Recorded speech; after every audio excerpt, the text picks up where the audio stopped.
Hey gang, Ronan here. Welcome on back to the Cade and another episode of Sports Saturday.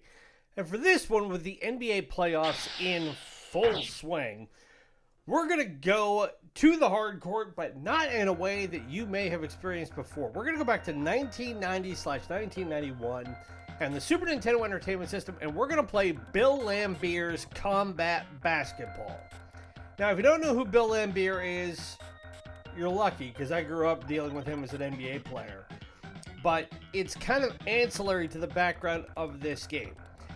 And what we're going to do over the course of the next half an hour or so is we're just going to play a game, maybe two on this, and show how this is one of the worst examples of a game taking something that is familiar to everybody and going in a different direction with it and really, really mucking it up. This is by far one of the worst reviewed games we've ever profiled in Sports Saturday. In a lot of ways, this could qualify as the WTF Wednesday, but it's a sports game, so we'll go from here. Now, this game was originally titled Future Basketball, and it was created by Hudson Soft, which is a now defunct company, but it actually, in doing my research on it, Hudson Soft was a really well-received and well-known video game company in the 80s and 90s. They made some really, really well-known titles like Bomberman was a Hudson Soft title. Bonk's Adventure, which was great on the TurboGrafx 16 and as well as the Amiga, and I think they came out with a derivative version of it on the Sega Master System. And Adventure Island, which was a really fun side-scrolling game on the Nintendo and the Super Nintendo that at some point I'll highlight down the way, because it could be a one-day playthrough or it could just be something else we may come up with. But the whole concept of this game is that when they moved it over from the Amiga and the Atari ST in 1990, which is where it was released in Europe, to the Super NES in 1991, rather than keep the name Future Ball, they wanted to get a big-time NBA player's name on it, and at that stage, one of the most popular and one of the most notorious players in the game was Detroit Pistons center Bill Laimbeer. So we're going to set up and play just a regular game, and we're going to play it on amateur, because why not? Now, we don't get to pick teams, and we don't get to really do much with it, but how this game works is it's pretty much open season on how you want to play a game. There's no fouls, and anything goes. Now, the issue is that in this game is the controls. I'm going to pause it real quick because I need to be able to show you. So if you look up near the top of the screen where you see my blue players, and you're always the blue team for some reason, you see those two arrows that are pointing behind my character. You've got to make sure, if you're going to be doing stuff like taking a basketball shot, you've got to be able to hit both your A and B buttons to be able to make that work. So it was an out of bounds, and we get to inbound it. But now the red guys can come up, they can punch me, they can knock me down. Or why do we have a backcourt? Were we going the wrong direction? I didn't even realize which way we were going. We went completely the wrong way. And he tried a long three. That didn't go, so he tried the basket and got that.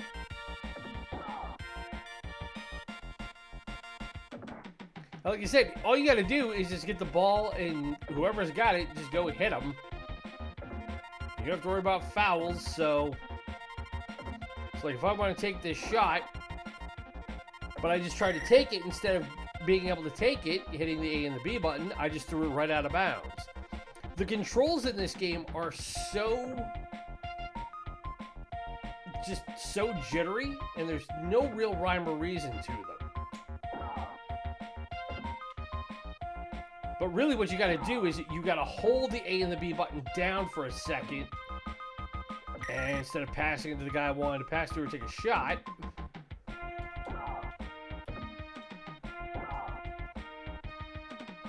I ended up throwing it away again. And did it again. I wanted to take a shot right at the basket. So it's one of those where you either have to be right underneath the basket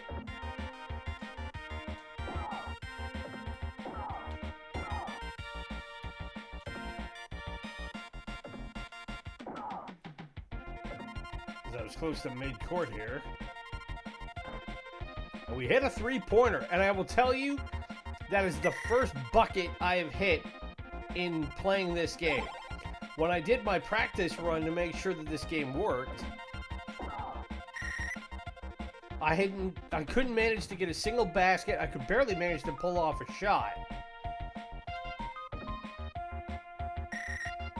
But you see how it's so easy for the computer, even at this level, to just turn around and throw the ball away. And I just threw it right away to them. And we're actually in the lead for once, 5-4.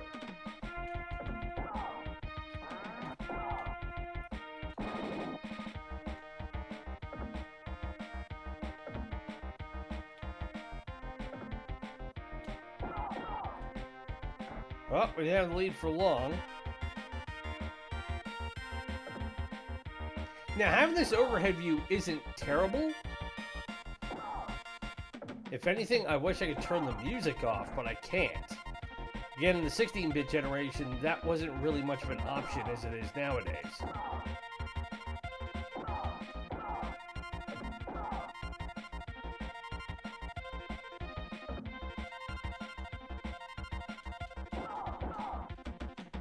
There. And they finally put it in, and they're on a run here. They're on a 6-1 run.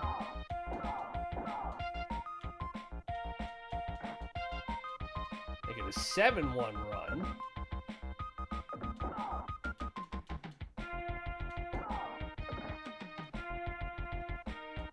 And they're just piling up points because we can't manage to get out of our own side of the court. Now, in order to adopt this to the SNES, part of the storyline is that in the future, and this game is set in 2031, it's crazy to think that this game is set now 7 years from now. And you have to remember, this game is now 33 years old. So the idea of this, when it was made in 1990-91, you were thinking 40 years into the future, as we're at halftime. But by 2031, Bill Laimbeer has become the commissioner of a basketball league, fired the referees, and created a style of play without rules, and there are no fouls, and use of weapons is perfectly legal. Now, Bill Laimbeer, as I said, was the center for the Detroit Pistons at the peak of their powers when they were known as the Bad Boys in the late 80s to the early 1990s. They were the bridge between the end of the Celtics versus Lakers dynasties and that great rivalry between Magic Johnson and Larry Bird and the advent of Michael Jordan. As I throw away the ball again. In 1989 and 1990, the Pistons, with guys like Isaiah Thomas and Joe Dumars and Bill Laimbeer, won back-to-back NBA titles. They would be the last team to win back-to-back NBA titles until Michael Jordan and the Chicago Bulls, starting the next season in 1991, began their run of 3 in a row, and then Michael retired, and of course came back, and the Bulls won 3 more in a row.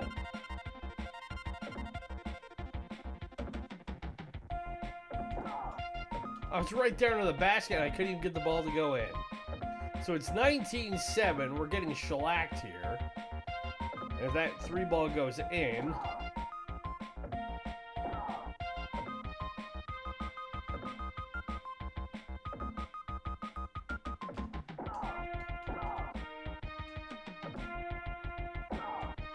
and I tried to take the shot again, instead threw it out of bounds. So trying to hold the B button Now it looks like actually what I gotta do is I gotta hold the A button long enough to be able to jump. Because that 3's on the way. We have 30 seconds to go.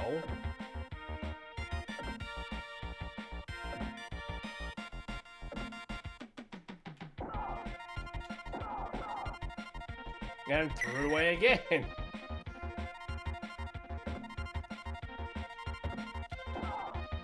And while Laimbeer is not a Hall of Famer,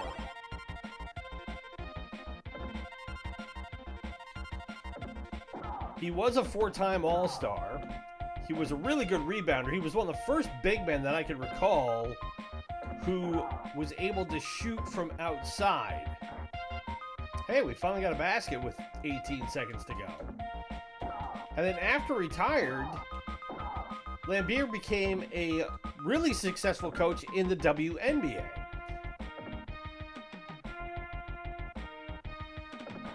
As that three-pointer is good. Hey, everybody coming over to help me out here. As that ball got lobbed away. And I hit a mine. That went up and over the backboard and out, and with 5 seconds to go, this game may mercifully be ending soon.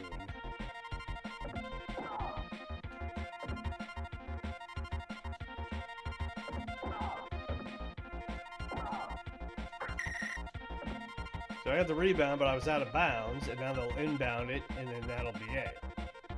Because time has expired, and we will have lost 22-9.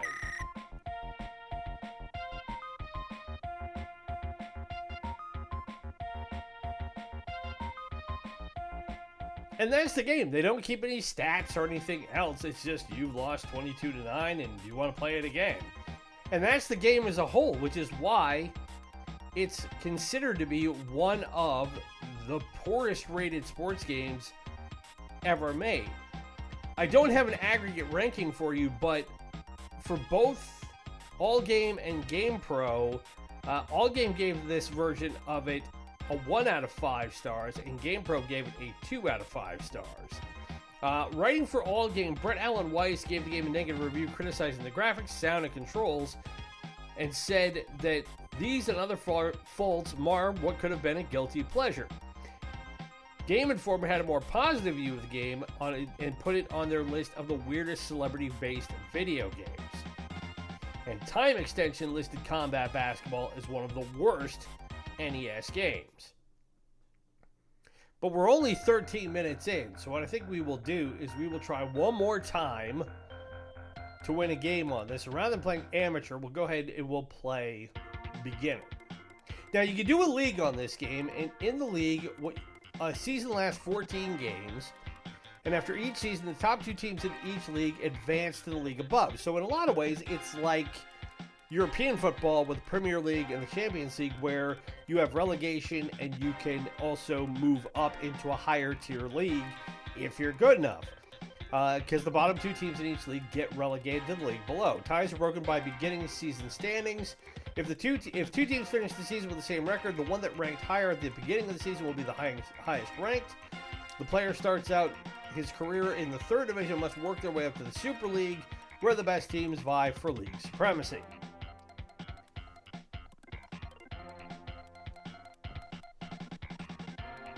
But we're not going to do a league game. We're just going to keep this at beginner, and we'll do this and see if we do anything better. But the company that created this, Hudson Soft, like I said, they were actually founded, near as makes no difference, 50 years ago. It'll be officially 50 years on May 18th. Actually, it'll be 51 years now that I look at it, because they were founded in 1973 as opposed to 1974. Like I said, they made a lot of really popular games for the NES, and some of them that were actually really kind of hidden gems. The one that most gamers would know offhand is Bomberman, which is a game that I've actually never played that much. I never got into Bomberman. Like I said, I played Adventure Island and a couple other games that they had. I played Bonk's Adventure a couple of times. I had a friend of mine who had a TurboGrafx 16 way back in the day. And I would love to be able to profile games for that console, but trying to find them is really hard. And also, the TurboGrafx is one where the emulator, it hasn't, unlike Super Nintendo and Sega emulators, these ones, the TurboGrafx 16 is just harder to get your hands on as far as an emulator goes. If I can find one, I would love to be able to highlight games on that console. But also, like I've said before, I gotta draw the line somewhere with how many I'm gonna run. I still get people who give me grief about not having Xbox games on here. And again, I'm not anti-Xbox. I'm not really anti-anything when it comes to video games. It's just having grown up and made the decision when I got out of my own as a kid, as an adult, I should say, built on the theory that I'm ever going to grow up, and your guess on that is as good as mine. But I simply chose to become a PlayStation gamer, and that's what I know. And I still have everything through my PS1, PS2, PS3, PS4, and PS5 games that are sitting not 10 feet away from me in my cabinet. And a little earlier today, I was actually playing Gran Turismo 7 for a bit, and I was playing Elden Ring. And I'm really looking forward to the Elden Ring DLC coming out in a month from now. Now, can I actually get a shot off? Nope.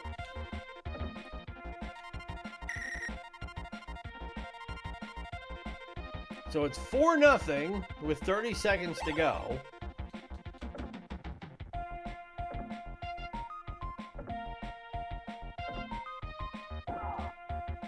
And I threw the ball away again, because as soon as I grabbed it, I went to try and pass it, and trying to pass it to the right guy. Nope, I wanted to pass it to the guy right in front of me, and I ended up backcourting it. So you can see how this would be a very, very frustrating game. And if a game is this frustrating, then it ultimately begs the question, why would you play it?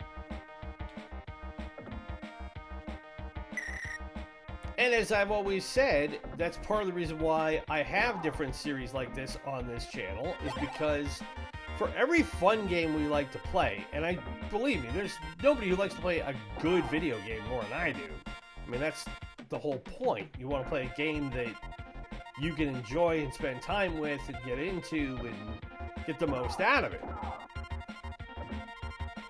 But I am not alone in also recognizing that there are some really, really terrible video games. And some of them were just bad ideas. They were badly executed. And there were some, like this one, that were really doomed to failure from the word go.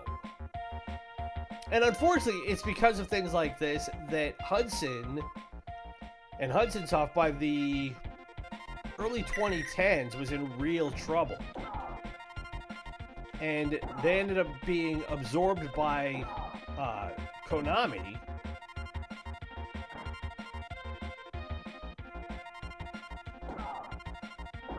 And relegated to the pages of history themselves. Especially considering how Konami has been in not really creating much in the way of games themselves in really over a decade. Bank that three-pointer home. Whoop.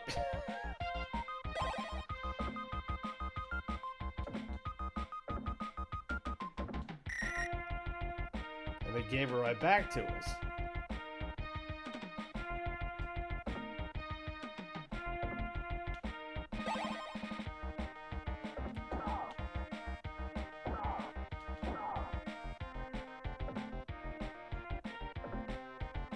That you can't move any faster.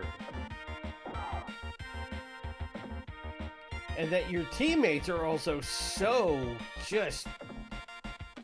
they're so thick and don't really know where to go. So it's really kind of a case of 1-on-5 where you just got to navigate your way around and then hope somebody will be in a position where you can either get a clean shot off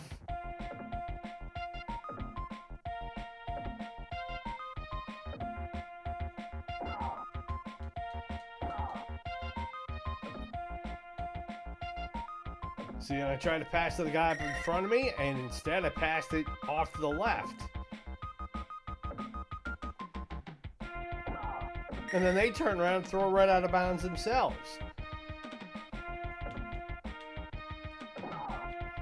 Oh, I want to take the shot. Give me it back.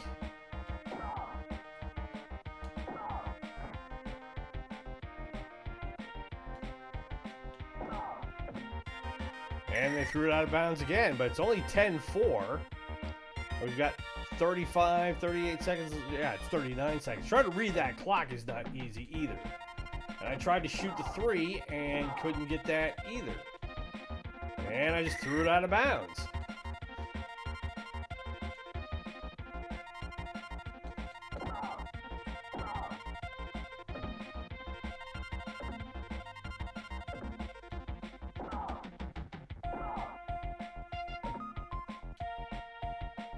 So I finally got a pass away, but I would take the shot and threw it right out of bounds again.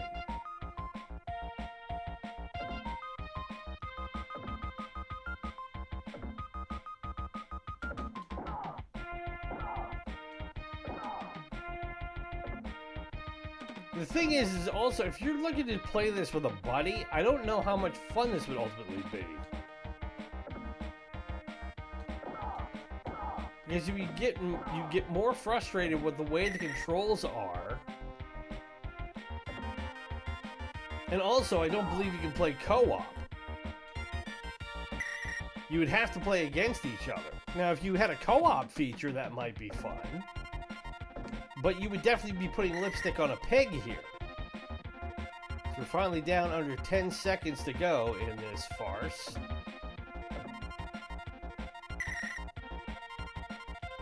They just ran into the backcourt. So, on beginner,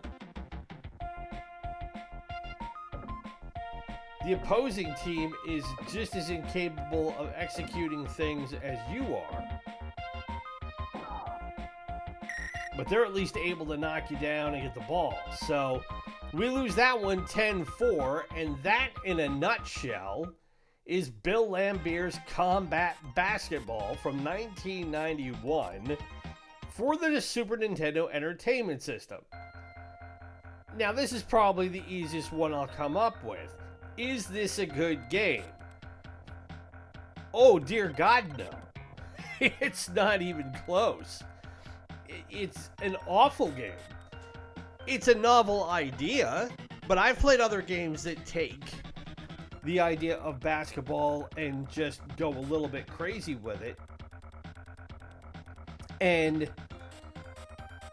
we've shown that already on the channel. We played Arch Rivals that allowed us to do that. And there was, we had Mutant League Hockey, but we also have Mutant League Football. There's Mutant League Basketball. There's a lot of other games that tweak the idea of traditional sports like football and basketball. We did one a couple of weeks ago with NFL Blitz. And puts it together in a lot better package than this does. Is it a game you could make today? I suppose if you really wanted to, but again, who'd want to play it? You'd have to completely reinvent the wheel on the mechanics, on the presentation, on the controls, all of it. You'd have to strip it down to bare code and start from scratch. And you couldn't put Bill Laimbeer's name on it because who nowadays is going to know who Bill Laimbeer is? I only know because I was a basketball fan at the time that he was at his peak as an NBA player. And then once he retired from the game, now he's just an old guy who's a coach, and he's a successful coach, don't get me wrong, but unless you are from the Detroit area and remember the height of that team, then odds are, if you're, anywhere near my son's age or even,